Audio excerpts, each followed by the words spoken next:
یہ تسنیم ہے علی گڑھ سے، یہ پوچھ رہی ہیں السلام علیکم ورحمۃ اللہ وبرکاتہ، مفتی صاحب ایک سوال پوچھنا تھا، میلاد کے بعد جو سلام پڑھا جاتا ہے اس میں ایک شعر ہے، ان کے نالین کو چومے عرش بری، اس کا کیا مطلب ہوگا اور کیا یہ پڑھنا درست ہے؟ نالین کہتے ہیں جوتی کو۔ پیارے آقا حضرت محمد صلی اللہ علیہ وسلم جب معراج کی رات ساتوں آسمان اور سدرۃ المنتہا سے آگے عرش بری کہتے ہیں ساتواں آسمان، جو ساتویں آسمان سے اوپر جو ہے اللہ کا عرش جو ہے، جو کہ جنت کی چھت ہے، وہاں پر اللہ کے رسول صلی اللہ علیہ وسلم وہاں پہنچے جہاں کوئی اور نہیں پہنچ سکتا۔ تو شاعر اسی کو اس سلام میں یہ کہنا چاہ رہا ہے، ان کے نالین کو چومے عرش بری، یعنی پیارے آقا کی پرواز اور پہنچ اور اتنی زیادہ تھی کہ وہاں تک آپ کے نالین جوتے مبارک پہنچے ہیں کہ کسی اور کے نہیں پہنچے ہیں۔ تو نالین کہتے ہیں جوتوں کو، لہذا عرش بری چومے یہ ایک تعبیر ہے کہ پیارے آقا حضرت محمد صلی اللہ علیہ وسلم وہاں تک پہنچے ہیں، اور یہ پڑھ سکتے ہیں، اس میں کوئی حرج کی بات نہیں ہے۔ البتہ ایک سوال اور کیا گیا ہے کہ مفتی صاحب ایک قوالی ہے، اور وہ قوالی کون سی ہے؟ اس کا پہلا مصرع تو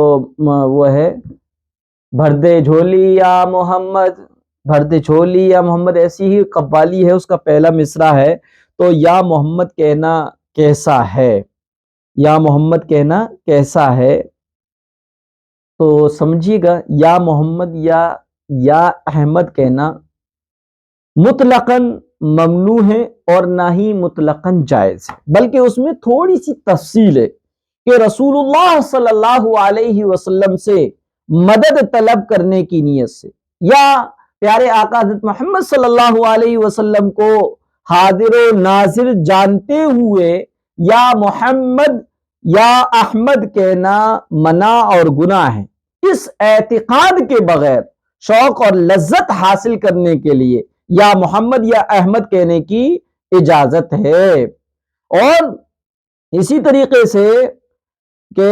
کب کب کہا جا سکتا ہے یا رسول اللہ کب کہا جا سکتا ہے، تو یا رسول اللہ کہنے کی جو ہے تقریباً 4 شکلیں ملتی ہیں، 4 صورتیں بنتی ہیں۔ ایک تو شاعر نعت نظم لکھنے والا تخیل میں، خیالات میں حضور صلی اللہ علیہ وسلم کو مخاطب بنا کر یا رسول اللہ کہتا ہے۔ دوسری شکل یہ کہ اظہار محبت کے لیے یا رسول اللہ کہہ رہے ہیں۔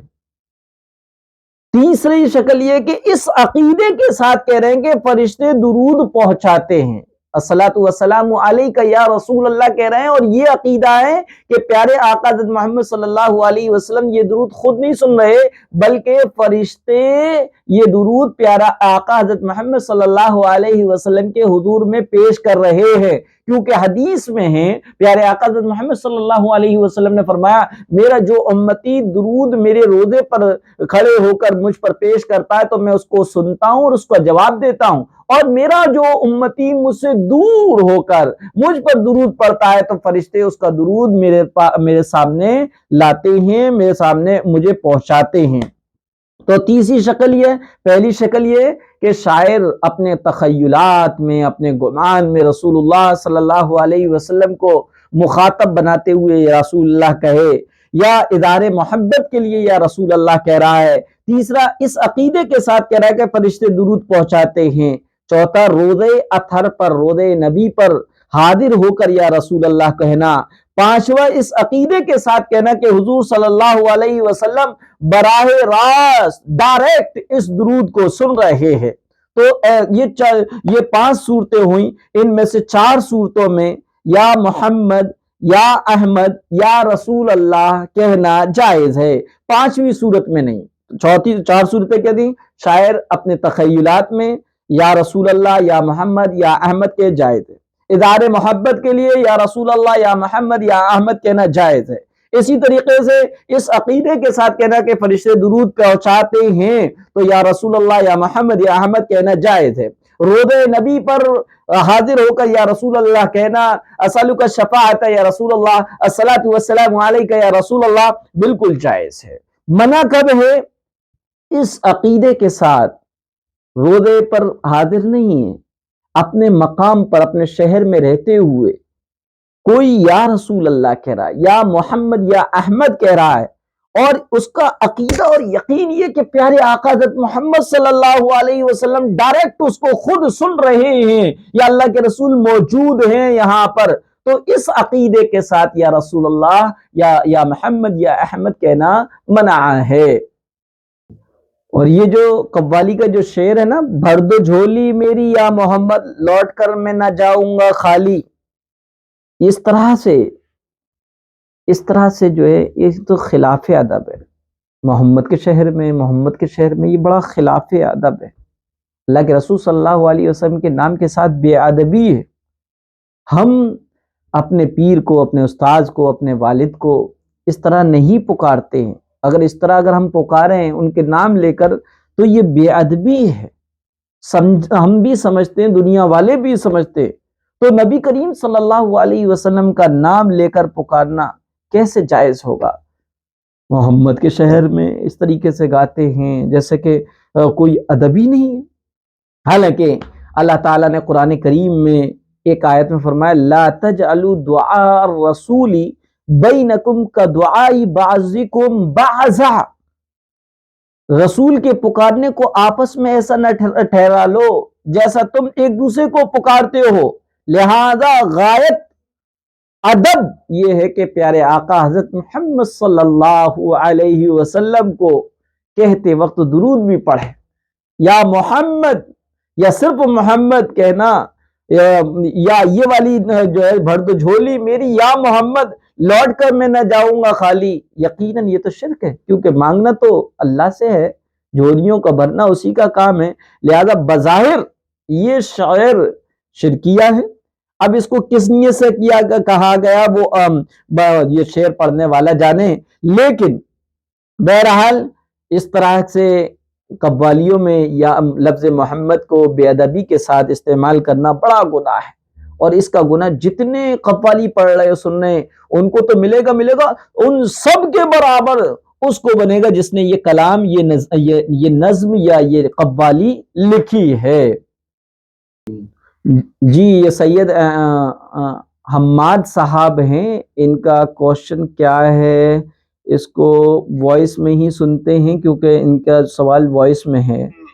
فرما دے تو بہت اچھا ہوگا حضرت۔ السلام علیکم ورحمۃ اللہ وبرکاتہ۔ امید ہے حضرت مفتی صاحب خیریت سے ہوں گے۔ میں یہ عرض کر رہا ہوں، نمازی کے سامنے سے گزرنے کا کتنی دور سے گزر سکتے ہیں؟ نمازی کے سامنے سے کتنی صف کے سامنے سے گزر سکتے ہیں؟ اور سترہ سے کیا مراد ہے؟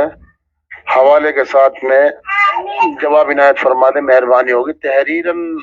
فرما دے تو بہت اچھا ہوگا حضرت۔ جی انہوں نے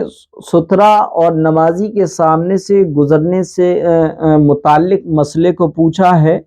اور سید حماد صاحب نے چونکہ تحریراً جواب دیا تھا، مانگا تھا، ان کو تحریراً جواب دے دیا گیا حوالے کے ساتھ، لیکن آپ لوگوں کی خدمت میں بھی پیش کرتے ہیں۔ سترے کے جو ڈکشنری میں جو معنی ہیں، وہ چیز جس کے ذریعے سے انسان خود کو چھپا سکے۔ شریعت کی اصطلاح میں نماز کے مسائل میں سترے سے مراد وہ لاٹھی یا چھڑی وغیرہ ہے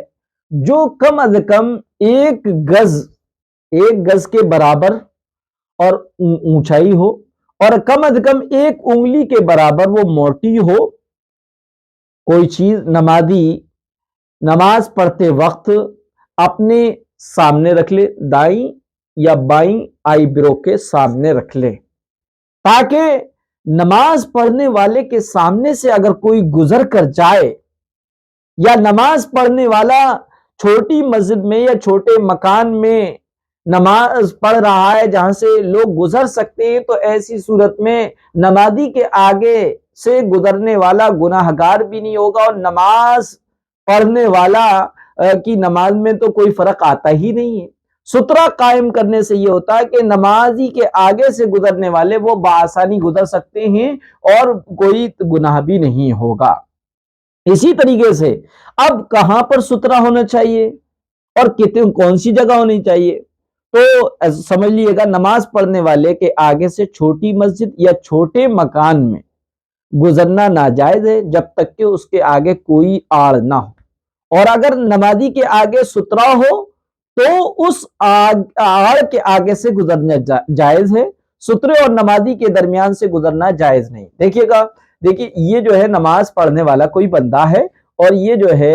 انہوں نے سترہ قائم کر رکھا ہے، تو ایسی صورت میں اگر کوئی ادھر سے گزر جائے، ادھر سے گزرتا ہے تو وہ گزر جائے، کوئی گناہ نہیں ہوگا، لیکن گزرنے والا نمازی اور سترے کے بیچ میں سے گزرے گا تو گناہگار ہوگا، نمازی کی نماز خراب نہیں ہوگی۔ اللہ کے رسول صلی اللہ علیہ وسلم نے فرمایا اگر نمازی کے آگے سے گزرنے والے کو اس عمل کا گناہ اگر معلوم ہو جائے تو وہ قیامت تک کھڑا ہونا گوارا کر لے، نمازی کے سامنے سے نہ گزرے۔ اس لیے یاد رکھنا چاہیے کہ اگر ہم ایسی جگہ نماز پڑھ رہے ہیں جو چھوٹی جگہ ہے، لوگ گزر سکتے ہیں، تو ایسی صورت میں نماز پڑھنے والے کی خود ذمہ داری ہے کہ اپنے آگے کوئی سترہ بنا لے، کوئی ایسی چیز رکھ لے جو 1 گز لمبائی میں 1 گز ہو اور موٹائی میں 1 انگلی کے برابر ہو، اسے سترہ کہتے ہیں، اور پھر اس سترے کو قائم کرنے سے دوسرے لوگ گناہوں سے بچ جائیں گے۔ دوسری صورت کہ اب اگر کوئی نمازی کھلی جگہ پہ نماز پڑھ رہا ہے یا بڑی مسجد میں نماز پڑھ رہا ہے تو اس نمازی کے آگے کتنی آگے سے گزر سکتے ہیں؟ بڑی مسجد کم از کم 40 گز یا اس سے بڑی مسجد ہو یا بڑا مکان یا بڑا میدان ہو تو اتنے آگے سے گزرنا جائز ہے نمازی کے آگے سے کہ اگر نمازی اپنی نظر سجدے کی جگہ پر رکھے تو گزرنے والا اسے نظر نہ آئے، جیسا کہ ہم دیکھ رہے ہیں یہاں پر، لیکن ہماری نظر وہاں تک ہے، دور تک ہے، لہذا نمازی اپنے نماز پڑھتے ہوئے میں اپنی نظر جو ہے سجدے کی جگہ رکھے اور وہ اس کے آگے سے گزرنے والا اتنی دور سے گزرے کہ نمازی کی نظر سجدے کی جگہ پر رہتے ہوئے وہ گزرنے والا اس کو نظر نہ آئے، تو اتنی دور سے گزر سکتا ہے۔ اسی طریقے سے نہ کیا ہے 3 صف آگے تک، اس کا اندازہ کیا کیا گیا؟ بڑی مسجد ہے، اور بڑی مسجد سے مراد میں نے بتایا 40 گز یا اس سے زیادہ بڑی مسجد ہے تو 3 صفیں چھوڑ کر جو ہے گزر سکتے ہیں نمازی کے آگے سے۔ اس کے علاوہ جو چھوٹی مسجد بعض باقی سب چھوٹی مسجدوں میں ہیں، لہذا اس میں بغیر کسی عذر کے نمازی کے سامنے سے نکلنے سے بچنا چاہیے۔ جی سید احمد صاحب کا ایک دوسرا سوال ہے، السلام علیکم ورحمۃ اللہ وبرکاتہ، مفتی صاحب یہ الحاد کا لفظ اپنے نام کے ساتھ کون لوگ لگواتے ہیں بتا دیجئے، مہربانی ہوگی۔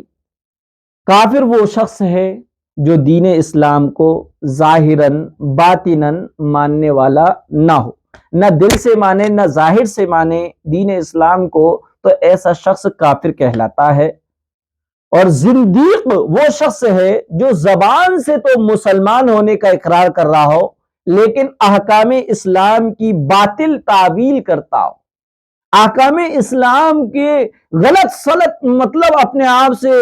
گڑھتا ہو، وہ شخص زندیق کہلاتا ہے۔ مرتد وہ شخص ہے کہ اپنی مرضی اور رضامندی سے اسلام قبول کرنے کے بعد اسلام سے پھر جائے، اس ایسے شخص کو مرتد کہتے ہیں۔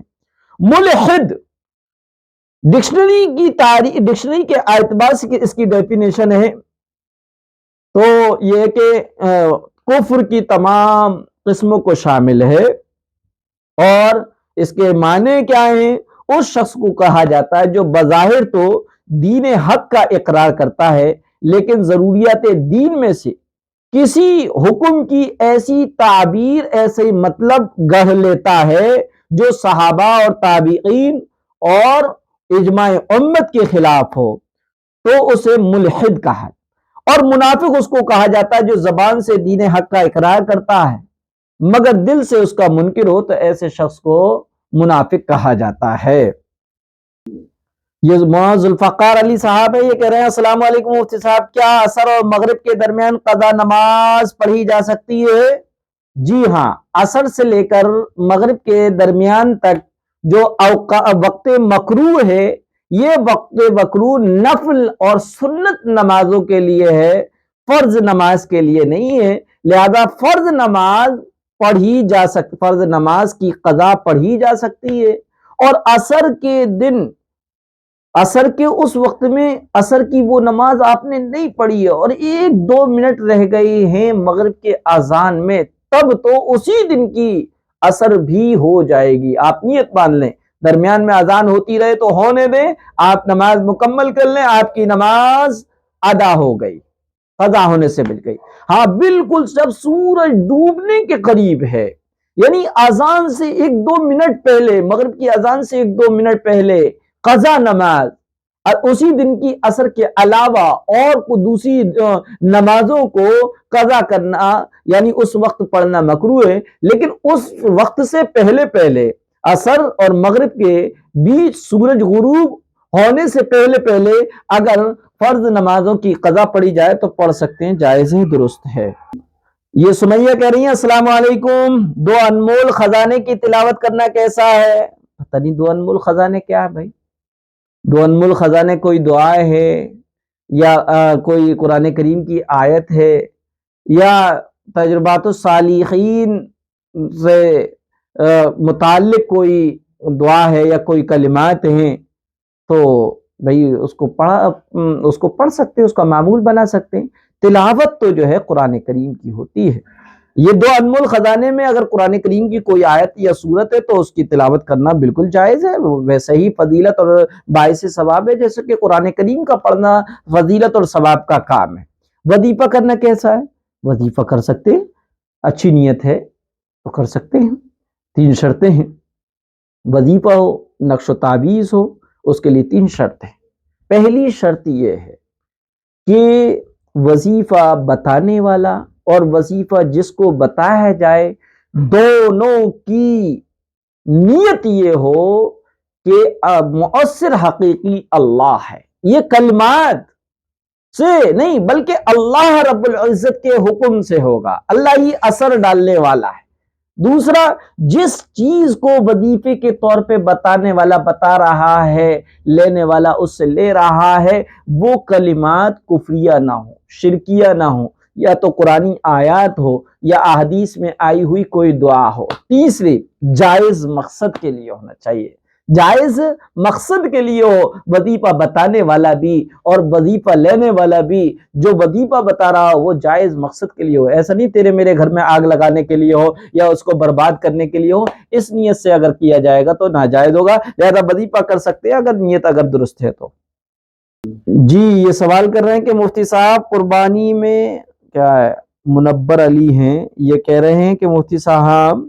قربانی میں عقیقہ ہو سکتا ہے؟ جی ہاں، قربانی کے جانور میں عقیقہ ہو سکتا ہے، یعنی قربانی کو کوئی بڑا جانور لے کر آئے، اس میں ایک آدھ حصہ اگر عقیقے کا ڈالا جائے تو ڈالا جا سکتا ہے، کوئی حرج کی بات نہیں۔ جی یہ پاکستان سے ہیں، یہ کہہ رہی ہیں ان کا ایک خواب ہے کہ السلام علیکم، میں نے خواب دیکھا ہے جس اسکول میں میں ٹیچنگ کرتی ہوں وہاں کی ایک ٹیچر ہوتی ہمارے اسکول کی، وہ مجھے کہتی ہیں کہ آپ جس مدرسے میں پڑھتی تھی وہاں مختلف قرآن پاک پڑھاتے ہیں، مطلب وہ کہتی ہیں سب قرآن پاک اور طرح کے ہیں، مطلب نعوذ باللہ قرآن میں اندر الگ الگ لکھا ہوا ہے۔ قرآن میں اس سے کہتی ہوں میں ایسا نہیں مان سکتی، قرآن پاک میں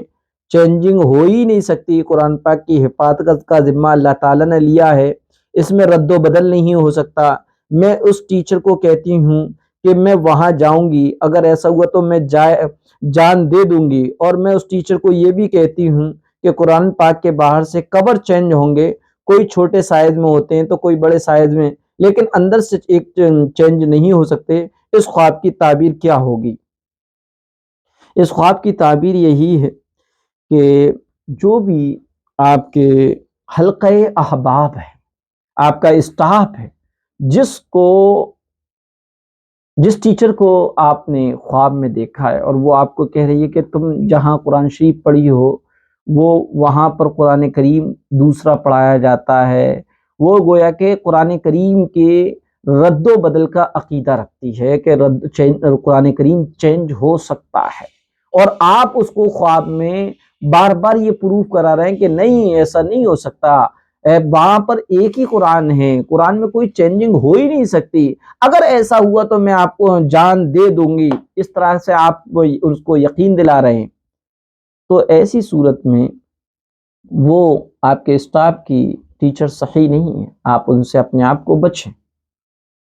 اپنے آپ کو ان سے بچائیں، اور اگر وہ صحیح عقیدے کی ہیں اور ان کے عقائد بالکل صحیح ہیں، معاملات بھی صحیح ہیں، کسی ضروریات دین کا انکار بھی نہیں ہے، تو ایسے ٹیچر، ایسے اسٹاف کے ٹیچر یا اسٹاف والوں کے ساتھ رہنے کا بھی اشارہ ہو سکتا ہے۔ تو اب یہ ڈیپینڈ کرتا ہے اس بات پر کہ آپ کے یہ اسٹاف کی جو ٹیچر آپ کو خواب میں نظر آئی ہیں، اگر ان کے عقائد صحیح ہیں اور تو پھر جو ہے ان کے ذریعے سے آپ کی رہنمائی ہوگی، اور اگر ان کے عقائد صحیح نہیں ہیں تو آپ ان کی صحبت سے بچیں، یا آپ کو دین کے بارے میں ڈاؤٹ میں ڈالیں گی، شک میں ڈالیں گی، وسوسے میں ڈالیں گی، تو آپ ان کی صحبت سے بچیے گا۔ یہ کہہ رہی ہیں کہ مفتی صاحب میں نے خواب میں جہاز بھی دیکھے ہیں، ہمارے گھر کے اوپر آ کر بیٹھتے ہیں، مجھے ڈر لگتا ہے میں ان کے نیچے آ جاؤں گی، لیکن مجھے کچھ نہیں ہوتا، وہ میرے پاس سے گزر جاتے ہیں، تعبیر بتا دے اس کی کائنڈلی۔ اچھا جی، خواب میں ہوائی جہاز دیکھنا اچھا ہے، کسی عزائم کی طرف، کسی ایسا کام جو آپ سوچے ہوئے بیٹھے ہیں اور آپ کو لگتا ہے یہ پوسیبل نہیں ہے اور جو بہت ہی مشکل لگ رہا ہے، لیکن اللہ تبارک و تعالی اس کام کو کرائے گا، بس آپ ہمت کرو، اللہ سے مانگو۔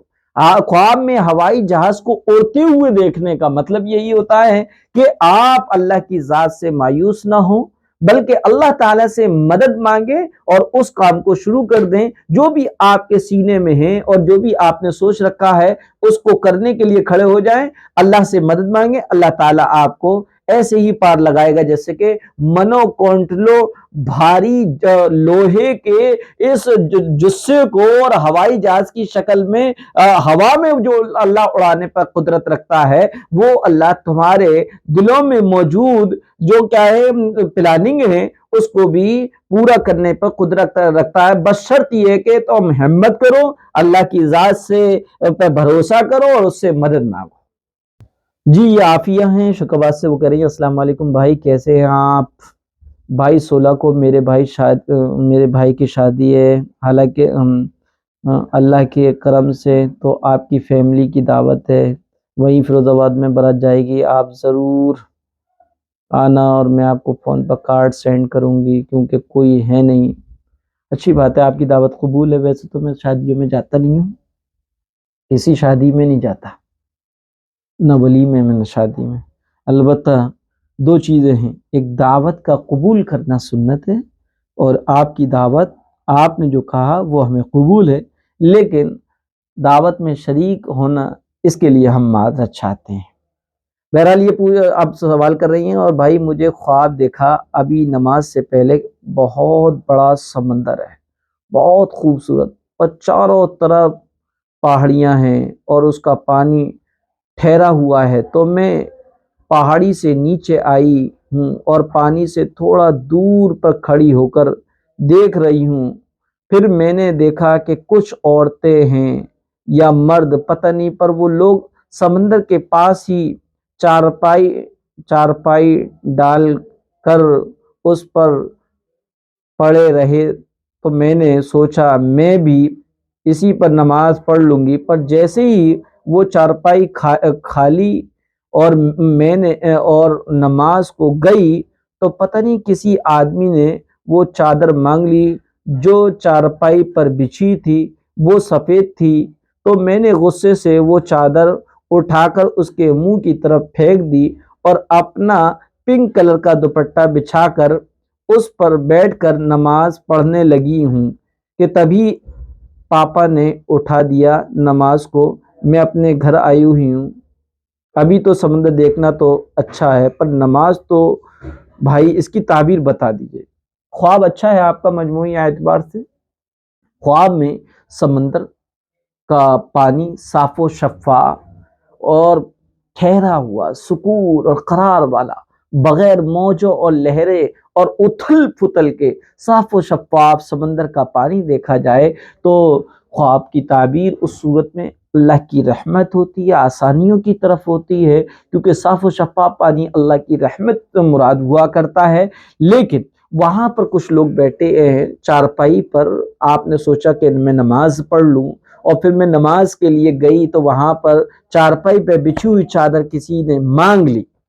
اور پھر آپ نے اپنے پنک کلر کا دوپٹہ بچھا کر نماز پڑھی، تو ایسی کنڈیشن میں یہ ہے کہ آپ کے آس پاس جو متعلقین ہیں، آپ کے جو آپ کے ہمدرد ہیں، جو آپ کے چاہنے والے، وہ بظاہر آپ کے ساتھ کچھ معاملہ کریں گے لیکن وہ آپ کو برا لگے گا، لیکن حقیقت یہ کہ وہ آپ کے حق میں بہتر ہوگا۔ جیسے کہ اس بندے نے وہ چادر بچھی ہوئی چارپائی سے اٹھا لی، ہو سکتا ہے وہ چادر پاک ہو ناپاک ہو، اس کے بارے میں کچھ پتہ نہیں تھا، آپ کو برا لگا اور آپ نے اپنے دوپٹہ بچھا کر نماز پڑھ لی۔ تو اس خواب کے اس پوائنٹ میں یہی اشارہ ہے کہ آپ کے نمازوں کی حفاظت، آپ کی آخرت کی حفاظت، آپ کی عبادت کی حفاظت کرنے والا جو ہے آپ کا خیر خواہ ہوگا، آپ کا اچھا چاہنے والا ہوگا۔ اس لیے لائف میں کوئی بھی آپ کا خیر خواہ، کوئی بھی آپ کا چاہنے والا آپ کو وقتی طور پہ کسی چیز سے روکے تو آپ رک جانا، اسی میں خیر ہے اور اسی میں بھلائی ہے، اور اس کو برا نہ ماننا۔ یہ سائمہ ہیں، یہ کہہ رہی ہیں السلام علیکم مفتی صاحب، مجھے خواب میں اپنا ایک دانت ٹوٹے ہوئے دکھا، نہ تو ٹوٹے ہوئے دکھے اور نہ ہی گرتے ہوئے، بس میں اپنے منہ کو دیکھا تو مجھے دانت ہی نظر نہیں آئے منہ میں، اس کی تعبیر بتا دیجیے۔ منہ میں دانت کا نظر نہ آنا، اگر اس وقت آپ اگر بیمار چل رہی ہیں تو یہ خواب آپ کے لیے صحت و شفا کی خوشخبری لے کر آیا ہے کہ جلد ہی اللہ تعالیٰ آپ کو صحت و شفا عطا فرمائے گا۔ اور اگر آپ بیمار نہیں ہیں، صحت مند ہیں، تندرست ہیں، تو ایسی صورت میں منہ میں دانتوں کا نہ ہونا یہ کسی زبانی گناہ کی طرف اشارہ کر رہا ہے۔ زبانی گناہ ہوا ہے، کسی کی غیبت ہوئی ہے، کسی کا کچھ اور ہوا ہے، اس لیے آپ اس گناہ سے توبہ کریں، یہ اسی کی طرف وعید ہے، اس لیے اس سے خوب بچیں۔ جی اسی طریقے سے یہ سوال کر رہے ہیں کہ مفتی صاحب، خانہ کعبہ بیت اللہ شریف دنیا کا سب سے پہلا وہ گھر ہے جو اللہ کی عبادت کے لیے بنایا گیا، تو کیا وہ بیچوں بیچ زمین کے میں ہے؟ اور کیا اس کے اوپر سے ہوائی جہاز یا اس کے اوپر سے پرندہ نہیں گزرتا ہے؟ یہ سوال ہے، جواب سنیے گا کہ ہاں یہ تو صحیح ہے کہ بیت اللہ خانہ کعبہ اللہ کا وہ پہلا گھر ہے جو روئے زمین پر بنایا گیا۔ اس میں قرآن کریم میں بھی بتایا گیا ان اول بیت وضع للناس للذی ببکۃ مبارکہ، کہ سب سے پہلا وہ گھر جو لوگوں نے اللہ کی عبادت کے لیے بنایا وہ بیت اللہ ہے، وہ خانہ کعبہ ہے، اور یہ بیچوں بیچ آسمان میں، وہ بیچوں زمین کے بیچوں بیچ ہے۔ اس کو آج سائنس نے اس کو قبول کیا ہے، لیکن اس کے اوپر سے ہوائی جہاز اڑ سکتا ہے؟ تو بھئی اب دراصل مکہ میں ایئرپورٹ نہیں ہے، جدہ میں، اور کوئی وہاں سے کوئی رن وے ہی نہیں ہے جو وہاں کے بیت اللہ کے اوپر سے جو ہوائی جہاز گزرے گا۔ گزرتا اس لیے نہیں ہے کہ وہاں پر ایئر لائن ہی نہیں ہے، یا ادھر کوئی ایسا سسٹم ہی نہیں بنایا، ایسا نظام ہی نہیں ہے کہ جہاز کو ادھر سے گزرنا پڑے، وہ گزرتے ہی نہیں ہیں۔ دوسری بات یہ ہے کہ پرندہ، پہلے میں بھی سمجھتا تھا، لیکن جب اللہ نے توفیق دی، اور اللہ کی توفیق بہت بڑی چیز ہے، میں تو یہ کہتا ہوں کہ زمین سے آسمان کی طرف چڑھنے والی اور جانے والی سب سے قیمتی چیز جو ہے وہ دعا ہے، اور آسمان سے زمین پر آنے والی اور اترنے والی سب سے قیمتی چیز توفیق ہے، توفیق کا مل جانا۔ بہرحال اللہ تعالیٰ نے مجھے توفیق دی کہ میں عاصی گناہ گار اس کے گھر کے دیدار اور بیت اللہ اور زیارت حرمین شریفین سے بہربر ہوا، یہ میری سعادت و خوش نصیبی ہے، ورنہ میں اس لائق نہیں تھا۔ بہرحال تو میں نے بہت غور سے دیکھا، میں کافی غور سے دیکھا، جب نماز کے لیے صفیں بن جاتی ہیں تو بس بیت اللہ کی طرف نگاہ ہوتی تھی، تو ایک کبوتر تھا، اور وہ کبوتر جو ہے بیت اللہ کے اوپر بیٹھا،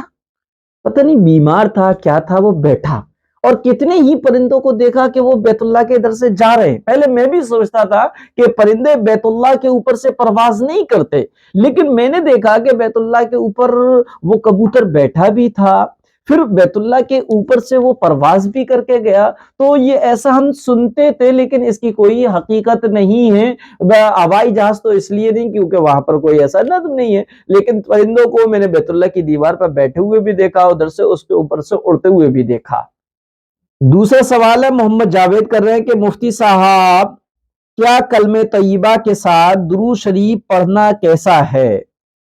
کلمہ طیبہ ہے لا الہ الا اللہ محمد الرسول اللہ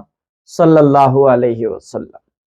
تو یہ پوچھنا چاہ رہے ہیں کہ کلمہ طیبہ لا الہ الا اللہ محمد رسول اللہ صرف اتنا پڑھیں، یا لا الہ الا اللہ محمد رسول اللہ صلی اللہ علیہ وسلم یہ پورا پڑھیں؟ تو جواب یہ کہ پیارے آقا حضرت محمد صلی اللہ علیہ وسلم کا نام نامی اسم گرامی جب بھی آئے تو درود پڑھنا چاہیے، لیکن کلمہ چونکہ لا الہ الا اللہ محمد رسول اللہ ہے، اس لیے اس کو تو اتنا ہی پڑھنا چاہیے، لا الہ الا اللہ محمد رسول اللہ۔ اب اس کے بعد اگر کوئی درود پڑھنا چاہے تو اپنے لہجہ بدل دے، اپنا آواز دھیمی کر لے، تاکہ سامنے والے کو یہ غلط فہمی نہ ہو کہ کلمہ اب اتنا بڑا ہو گیا، تو اس کی غلط فہمی وہ کسی میں مبتلا نہ ہو، بلکہ اس کو اپنا علم اتنا ہی رہے کہ لا الہ الا اللہ محمد الرسول اللہ یہ کلمہ ہے، گیپ کر لے یا اپنا تلفظ بدل دے یا اپنا لہجہ بدل دے صلی اللہ علیہ وسلم۔ یہ جو لہجہ بدل گیا تو اب یہ پتہ لگ رہا ہے کہ یہ صلی اللہ علیہ وسلم یہ کلمے کا جز اور حصہ نہیں ہے، بلکہ کلمہ پڑھنے والے نے نبی پاک صلی اللہ علیہ وسلم کا نام لیا ہے، اس لیے اس پہ وہ درود پڑھ رہا ہے۔ یہ ایک سوال اور کر رہی ہے، جاوید احمد ہیں، یہ کہہ رہے ہیں کہ مفتی صاحب اسٹرابیری یہ دوزخ کا پھل ہے؟ کیونکہ ایک عالم صاحب کہہ رہے تھے کہ اسٹرابیری دوزخ کا ایک پھل ہے، زقوم وہ ہے، اس لیے اس کا کھانا جائز نہیں ہے۔ وہ عالم صاحب کون سے تھے، کیا کہہ رہے تھے، مجھے سمجھ میں نہیں آتا، لیکن صحیح بات یہ کہ اسٹرابیری ایک پھل ہے، ذائقے دار مزیدار پھل ہے، اس کو کھا سکتے ہیں۔ دوزخ کا پھل اسٹرابیری ہے یہ سمجھ میں نہیں آتا۔ ہاں دوزخ کے پھل کا جو ذکر آیا وہ زقوم آیا، اور اس کی وہ انتہائی کڑوا اور جو ہے بہت ہی بدمزہ اور بہت برے ذائقے والا پھل ہوگا۔ اس کے برخلاف اسٹرابیری ذائقے دار ہے، اچھا پھل ہے، لہذا اس کا کھانا جائز ہے، اور یہ کہنا کہ یہ جو ہے دوزخ کا پھل ہے جائز نہیں ہے، یہ بالکل غلط ہے۔ جی مفتی صاحب، اوریو بسکٹ میں سور کی چکنائی یا اس کی چربی یا گوشت ملا ہوا ہوتا ہے، اس لیے اس کو کھانا حلال اور نہیں ہے، حرام ہے۔ تو دیکھیے اوریو بسکٹ کے بارے میں مختلف یوٹیوبروں نے اپنی بہت ساری جو ہے ویڈیوز بنائی ہیں، اور اس میں یہی ثابت کرنے کی کوشش کی ہے کہ اوریو بسکٹ میں سور کی چکنائی یا اس کی چربی وغیرہ شامل ہے، اس لیے وہ حرام ہے، اس کا بائیکاٹ ہونا چاہیے اور اس کو نہیں کھانا چاہیے۔ تو سچی بات تو یہ ہے کہ اوریو بسکٹ میں کیا کیا چیزیں ملی ہوئی ہیں، یہ کیا واقعی اس میں سور کی چکنائی یا چربی ہے؟ تو اس کی تحقیق نہیں ہوئی۔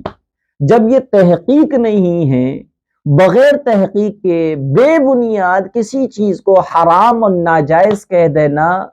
یہ بالکل غلط ہے، قطعاً درست نہیں ہے۔ یہ جو ہے شاید ان لوگوں کا حال ہے جو آن لائن مفتی بن جاتے ہیں،